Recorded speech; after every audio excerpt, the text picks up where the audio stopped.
Hola a todos, ¿cómo están? Gracias por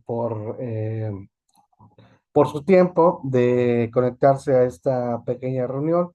Debo comentarles que es un placer que estén aquí con nosotros. La idea es platicar un poquito acerca de la negligencia médica. Sobrado está el tema de la situación de la Secretaría de Salud. Entonces, pues bueno, vamos a hablar un poco de la perspectiva de de lo que es la negligencia médica. Ya saben, si tienen alguna duda, si tienen algo que quieran preguntar, con mucho gusto lo vamos solucionando en el camino, ¿ok? Bien, entonces. Ok, primero, de nuevo, gracias y vamos a hablar acerca de la negligencia médica. La perspectiva del paciente, desde el paciente con recomendaciones desde su médico favorito. ¿Por qué el título? Pues bueno, porque la gente que estamos en el sector salud, finalmente también somos pacientes. Somos pacientes y de vez en cuando ejercemos la parte médica. Mi nombre es Edmundo Juárez, yo soy rehabilitador pulmonar, cuento con una maestría en dirección de instituciones de salud y también con una maestría en salud pública.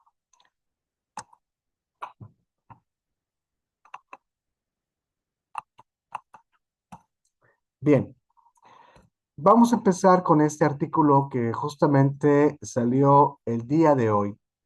Bueno, fue un artículo nacional y subo toma un screenshot de la jornada, donde el director nacional del IMSS Bienestar, Alejandro Sbarch, al que tengo el gusto de conocer personalmente, nos hace una analogía acerca de lo que es el objetivo del IMSS Bienestar. Y les recomiendo que lo lean, es muy interesante y está muy bonito el texto, ¿no? Y él, como bien les dice, el sistema de salud no debe ser un sistema asistencial ni un agregado marginal, sino todo un proyecto, el cual debe estar inmiscuido en todos los confines del país. Sin embargo, esto que sube el doctor Alejandro Sbarch no es algo nuevo. En realidad es algo que ya está dicho desde los principios, los anales de la Constitución Política Mexicana, desde su artículo cuarto, en el cual nos dice que, bueno, que establece el derecho fundamental a la protección de salud, lo cual implica una atención médica adecuada y de calidad. Sin embargo, insisto, busquen esta, este artículo del doctor Alejandro Suárez, es interesante. Bien, derivado de lo anterior del artículo 4 de la Constitución mexicana, debemos entender que sí, obviamente hay una cuestión de derechos. La salud es un derecho que incluye beneficios y conveniencias. Obviamente estamos hablando de la derecho a los pacientes, que es el de recibir atención médica adecuada, recibir un trato digno, respetuoso, información suficiente y oportuna, decidir libremente sobre su atención. Esto con los formatos actualizados sobre el consentimiento informado, que a grandes trazos es un documento en el cual el paciente tiene que firmar si está de acuerdo o no en algún medicamento, en algún tratamiento, en algún procedimiento quirúrgico o farmacológico. También debe ser tratado, obviamente, con confidencialidad y, importante, debe contar con un expediente clínico y tener, si es necesario, una segunda opinión. Esto lo vemos mucho en los servicios médicos, cuando un paciente no está conforme con el, o no cree, más bien, no está conforme o no cree el diagnóstico que se le está dando y tiene el derecho de acudir a otro experto de otro hospital, de otro lugar, ¿vale? de obviamente recibir atención de urgencia y ser atendido conforme a la atención recibida. Ahora, en este equilibrio de responsabilidades derivados de la Carta Magna, debemos entender que también, así como hay derechos de los pacientes, también hay derechos de los médicos. Quiero etiquetar aquí porque no solamente es derecho de los médicos, sino derecho del servicio médico, porque hoy en día no hablamos solamente de los médicos, sino hablamos de el personal de enfermería, el personal técnico de asistencia, laboratorio, camilleros, asistentes, afanadoras incluso que tienen algún tipo de contacto, ¿no? Donde todos estos derechos vamos a subrayar a lo que está pasando hoy en día, no solo en México, en muchos países, que es que uno de los derechos de los médicos es contar con los recursos necesarios, recursos todos necesarios para su desempeño. Ahora, la pregunta inicial es, ¿y si no se cumplen los derechos de los pacientes, qué hacemos? ¿O qué hace el paciente? Y si no se cumplen los derechos del médico, la pregunta es la misma. ¿Qué hacemos? ¿Qué procede, no? Y de nuevo, regresando al título de la plática, muchos que trabajamos en el sector salud también somos pacientes, ¿no? Bien, pero obviamente nos vamos a enfocar en los pacientes, que de hecho a eso está destinada la plática. De un segundo. Bien,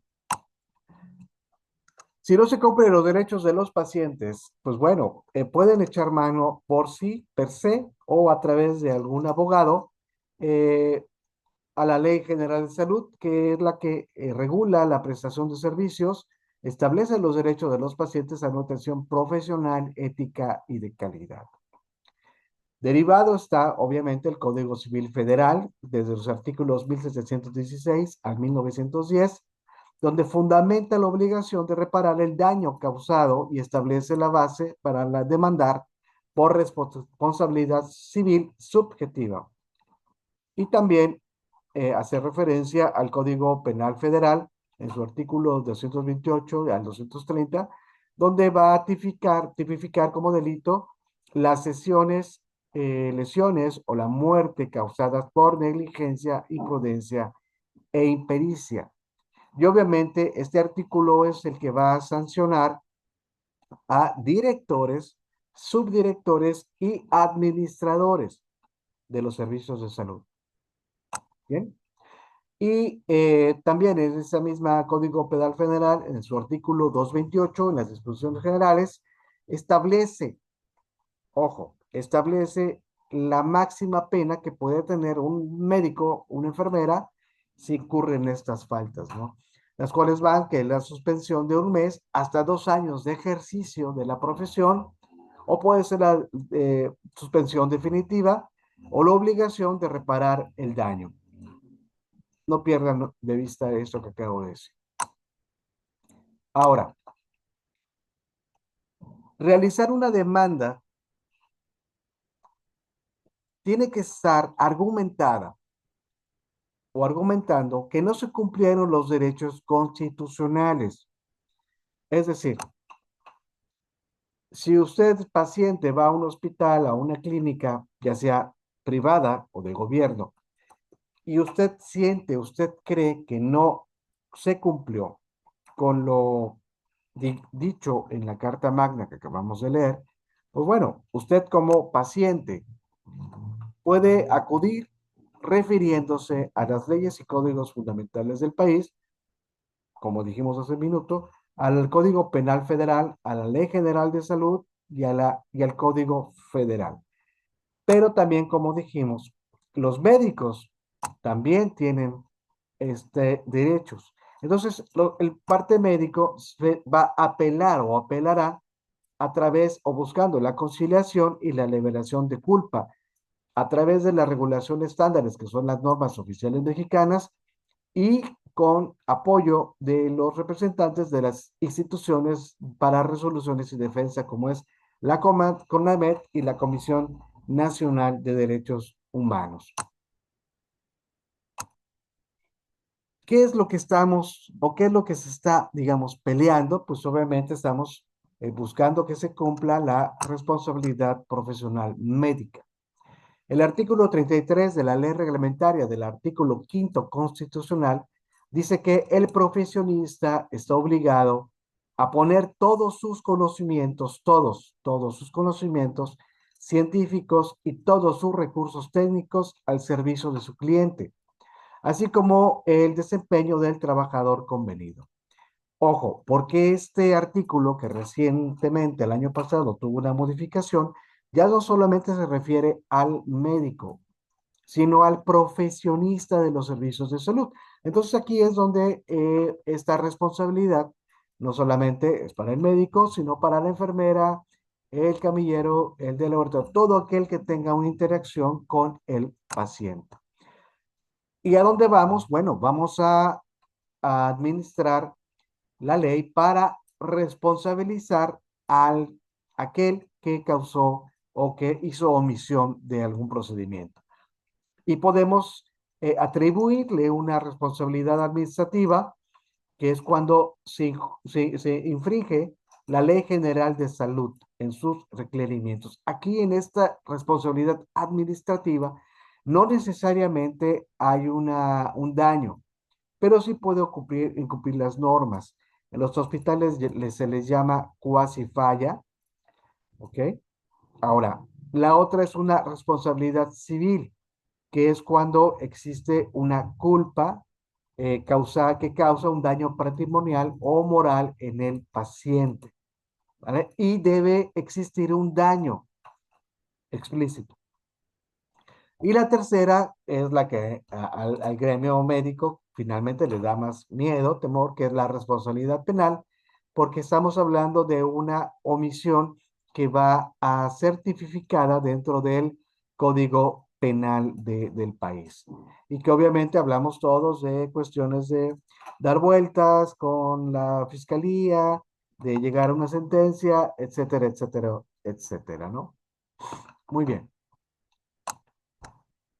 Ahora, es importante, viéndolo de lado como paciente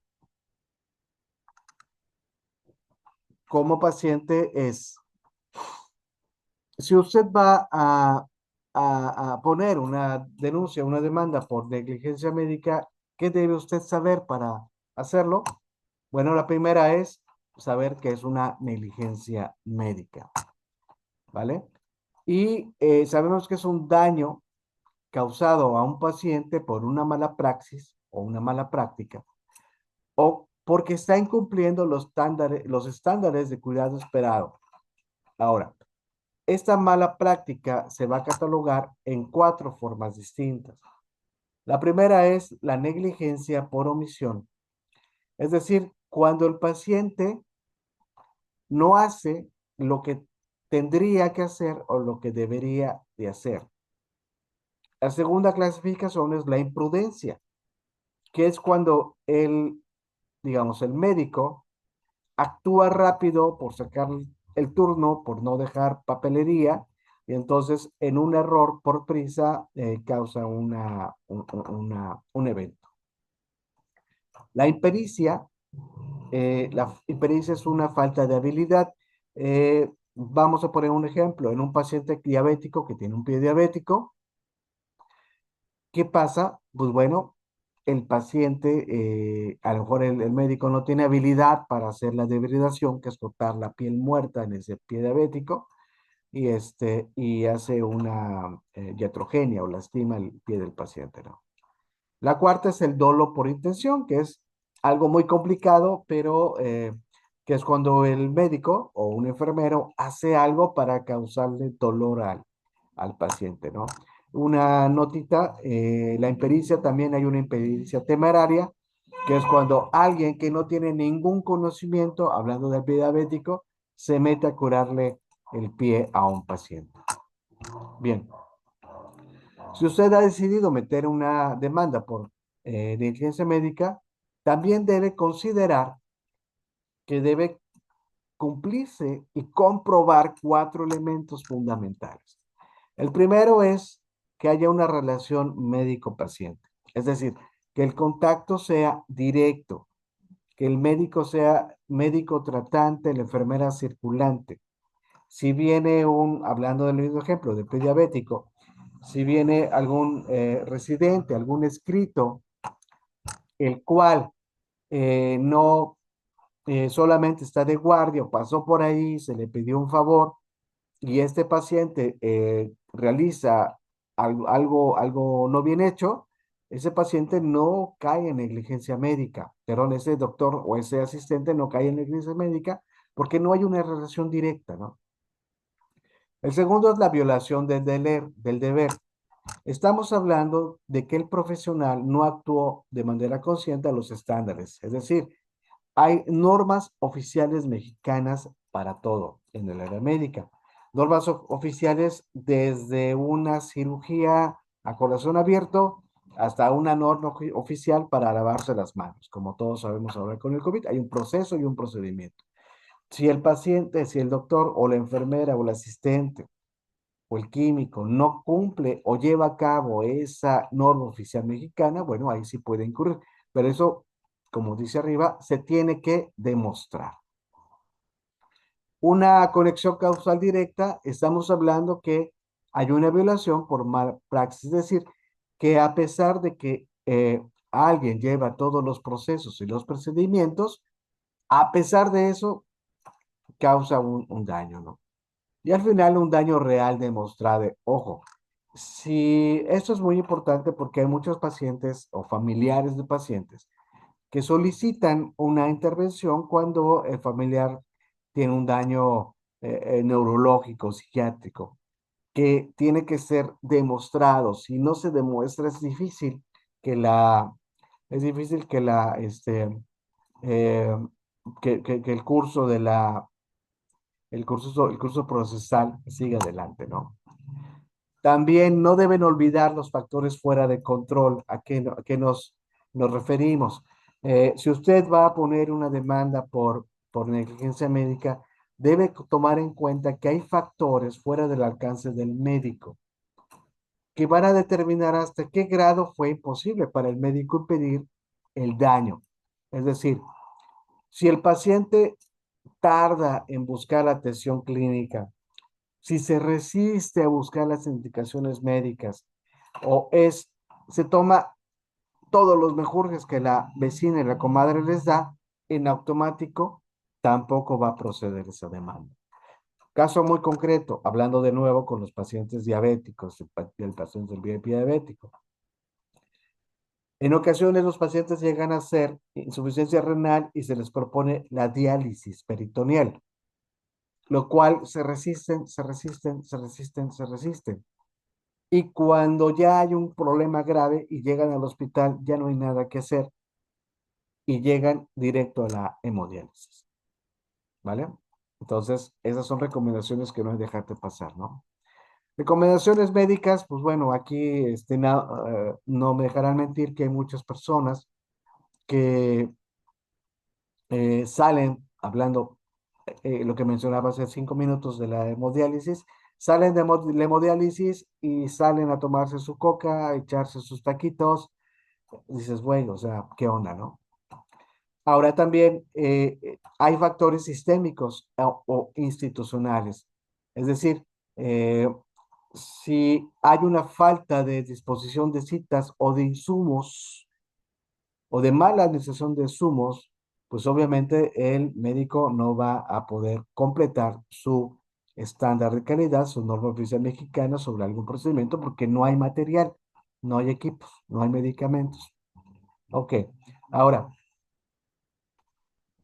hay que tomar en cuenta que hay dos cosas diferentes entre una mala praxis y un error médico. El error o omisión del médico tratante es una mala praxis, pero cuando todo lo que acabamos de mencionar choca con nuestra intención de demanda, entonces hablamos de un error médico, que es una inconsistencia del personal administrativo. ¿Qué tenemos que hacer para hacer una demanda por negligencia médica? Primero tenemos que reunir evidencias solicitar un peritaje médico que tiene que pagar el que está solicitando la demanda y presentar una queja administrativa y luego escalar. La administración va a hacer una reunión en la cual va a decidir si sí o no procede la demanda. Y entonces aquí el demandante tiene dos caminos. El primero es buscar asistencia de conciliación o irse a la vía judicial, que es prácticamente una demanda, y empezar a buscar apoyo con un abogado. Ahora, para la vía judicial, el paciente tiene que acudir al Tribunal Federal de la Justicia Administrativa, refiriéndonos a la Ley Federal de Responsabilidad Patrimonial del Estado. ¿Vale? Importante, la CONAMED es una institución, perdón, antes de eso, el que está demandando debe aclarar cuál es el objetivo de su demanda, qué quiere lograr con una demanda de negligencia médica. Bien, entonces, mucha gente va al CONAMED y es importante decirles que la CONAMED no defiende a nadie, actúa de forma imparcial para lograr un convenio de colaboración, nada más, no hace nada más, ¿vale? Concilia, gestiona, investiga y hace un arbitraje, pero no da razón a uno ni a otro. La Comisión Nacional de Derechos Humanos solamente interviene cuando la negligencia va a vulnerar los derechos humanos. Tampoco castiga a nadie, manda recomendaciones y eso es todo, ¿vale? Ahora, sugerencia, si usted cree que tiene que hacer una demanda de negligencia médica, tiene que buscar bien el por qué. Porque si usted está buscando un castigo al médico, a la enfermera, tiene que realizar una acción civil. Pero si usted está buscando una indemnización económica y una continuidad de servicio en caso de que la invalidez de su paciente sea permanente, entonces tiene que considerar una acción administrativa. Las acciones civiles, el objetivo es buscar la reparación del daño, ojo, médico o clínico. Y es una acción que va contra el médico directamente. Y está fundamentada por acto civil. Pero si usted está buscando o exigiendo una indemnización económica, tiene que buscar una acción administrativa, la cual va dirigida no a una persona, sino a toda la institución, porque finalmente todos los trabajadores corresponden a un proceso de un hospital, de una institución. Y eso está fundamentado con responsabilidad patrimonial del Estado, del artículo 109 constitucional, por fallas institucionales. Hablamos de malos diagnósticos, cirugías innecesarias o falta de atención en medicina de urgencias o por errores en medicamentos en las fallas de los sistemas de almacenamiento o de transporte. Importante, hay un tiempo que es crítico para los plazos legales. Si usted va a hacer cualquier actividad de estas que estamos mencionando, tiene 2 años, nada más. Después de los 2 años ya no puede hacer nada. El procedimiento es obsoleto. ¿Sí? Ahora, si usted va a inquirir en un daño patrimonial, que no haya afectación física, pero usted gastó dinero con su paciente, solamente tiene 1 año. Después de 1 año, caduca el procedimiento, ¿no? ¿Sabe por qué fracasan la mayoría de las demandas que han puesto en general ante la CONAMED? Primero porque, según la CONAMED, nos dice que el 80% de las demandas que se han presentado ante esta institución, el 80% no camina, como decimos. Primero porque tienen una evidencia débil, porque los casos están mal estructurados o son inciertos por parte del abogado, porque los elementos que ponen dentro de los pedimentos son muy exagerados o inexistentes, o porque simplemente hay una nula comprensión de la enfermedad. Es decir, hay algo que se llama la historia natural de la enfermedad, en la cual haga lo que haga, la enfermedad sigue su curso, ¿no? Es importante que todos estos datos, el paciente o el familiar del paciente tiene que probar lo que quiere demandar, ¿vale? ¿Existe algún punto coincidente en la protección legal para el demandante como para el demandado? Claro. Las normas oficiales mexicanas nos dicen que el expediente clínico es como la carta factura, en la que podemos demostrar una incidencia o una reincidencia o simplemente demostrar que no hubo dolo ni daño alguno, ¿no? El expediente clínico es un instrumento jurídico en el cual es un instrumento probatorio para poder entablar todo eso, ¿no? Conclusión, en muchas demandas por negligencia siempre se va a responsabilizar a la institución política. Sin embargo, los actuales procesos de cambios de la ley federal de, perdón, es Día de la Guadalupana, ¿no? Nos dicen que la responsabilidad patrimonial del Estado, que es lo que ideal si se van a buscar algo, tienen que estar basados en el artículo 109 del párrafo sexto de la Constitución a través de la Ley Federal de Responsabilidad Patrimonial del Estado. Y va a incurrir cuando haya mal diagnóstico, cirugías innecesarias o falta de atención médica urgente. ¿Sabe? Es decir, si usted, ¿qué quiere hacer? Quiere castigar. Si usted busca venganza, empieza una demanda civil, ¿sale? Una demanda civil hacia el médico basado en el estado de la Constitución y dirigido en el artículo 1910 y el 1906 del Código Federal Nacional. Pero usted lo que quiere es que le regresen un poco de cash que ha usted gastado. Bueno, ahí lo que tiene que hacer, pues bueno, acuda a una reclamación administrativa por daño. ¿Daño a quién? Al Estado mexicano, en la base legal del artículo 109 y tiene 2 años para hacer esa demanda, ¿no? Esa es la plática que queríamos hacer hoy, perdón el ruido, y cualquier duda, pues bueno, estamos aquí a sus órdenes para alguna duda que les haya quedado.